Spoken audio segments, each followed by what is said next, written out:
за проблемите на човечеството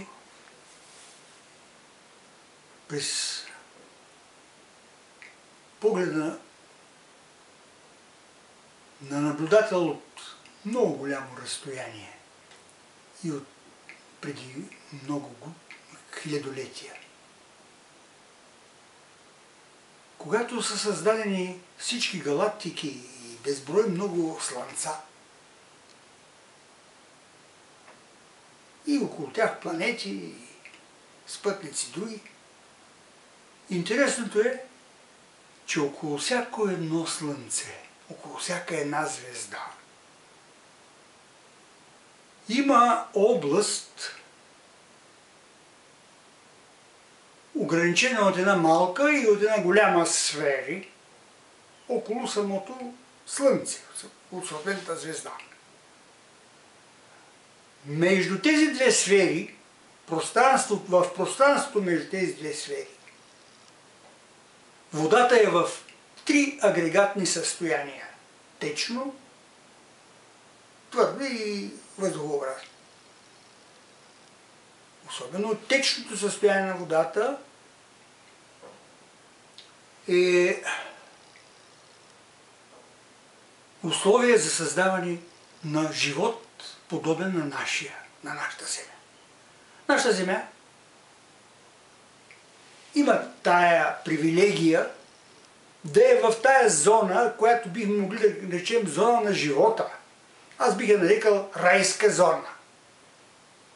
Защото живите организми и живота, и красотите, и хармониите, които се създават в планети, подобни на нашата,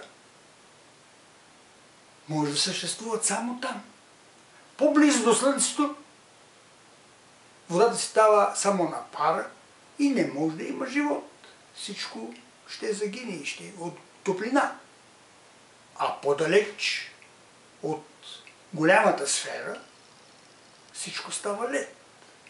Пак не може да има живот.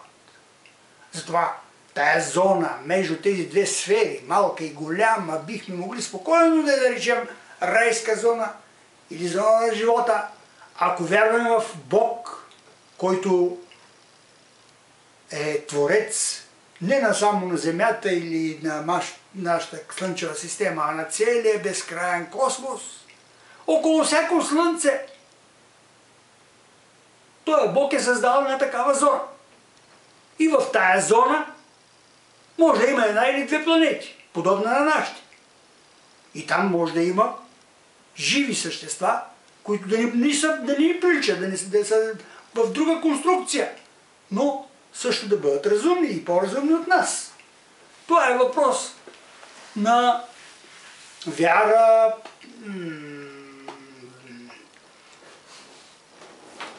въображение и така нататък.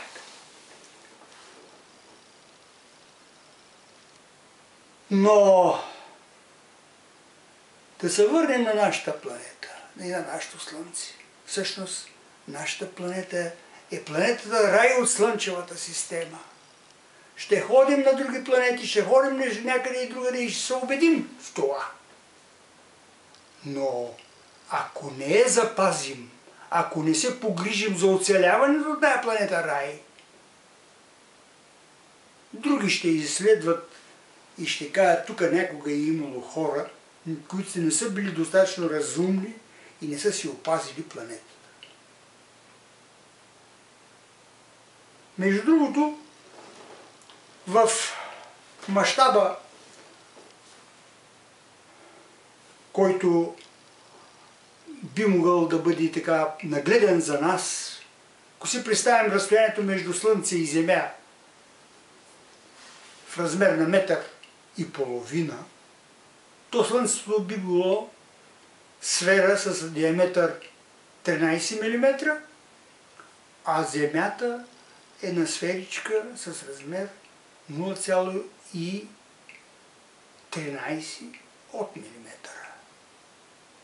И на той малко земно кълбо, на тази малка планета, ние непрекъснато водим войни, непрекъснато спорим от как сме създали държавни организации и племенни някакви съюзи и организации и така нататък. Винаги сме намирали поводи и причини за въоръжени конфликти между човеците. В момента толкова много оръжия сме натрупали и знания, с които все можем да правим все по-модерни и по-нови оръжия, че ако не станем достатъчно мъдри, защото оръжията, които правим с разум, обаче трябва и мъдрост да спрем да правим оръжия. Да спрем да претоварваме земята с излишна експлоатация. Не е нужно непрекъснато да подменяме действащи машини и съоръжения, защото са излезли някои по-модерни. Трябва по-малко метал да тупим, по-малко да замърсяваме тая планета. А най-напред производство на оръжие поне с 50% от раз можем да ги намалим. Защото това е излишно производство.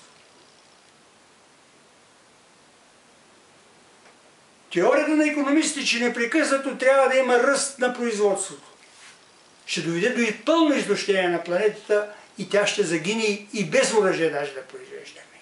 Не може нещата непрекъснато да върват по възходяща линия. Има насищане в природата, това е закон. Нищо не е безкрайно. Така че трябва да помислим, да ограничим в разумни граници производствата, които вършим. Да намерим други методи и начини за организация на живота.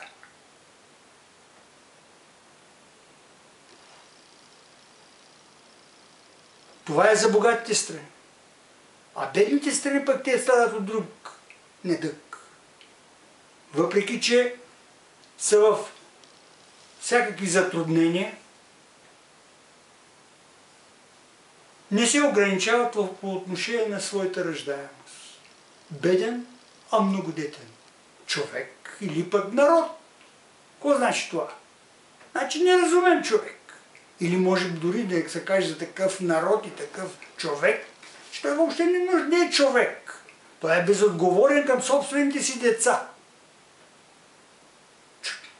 Същество, което не се грижи за оцеляването на собствените си деца, то не може да бъде наречено човек. И правата на човека вече не се отнасят за него. Ако е човек, ще следва примера, който дадоха най-голямата страна в света и народ, китайския народ, който обяви решение всяко семейство да има само по едно дете и веднага дръпна икономически нагоре. Сега малко ще правят някакви корекции, но раждаемостта трябва да бъде разумна. Както и производството и замърсяването на природата трябва да се ограничат, да бъдат разумни от страна на богатите страни, така и от страна на недоразвитите и бедни страни и народи трябва да се ограничат раждаемостта в рамките на нещо разумно. Не е нужно планета да бъде пренаселена с човеци, които вече не са човеци. По-малко да са, но да се запазят човешкото достоинство и човешкия начин на живот.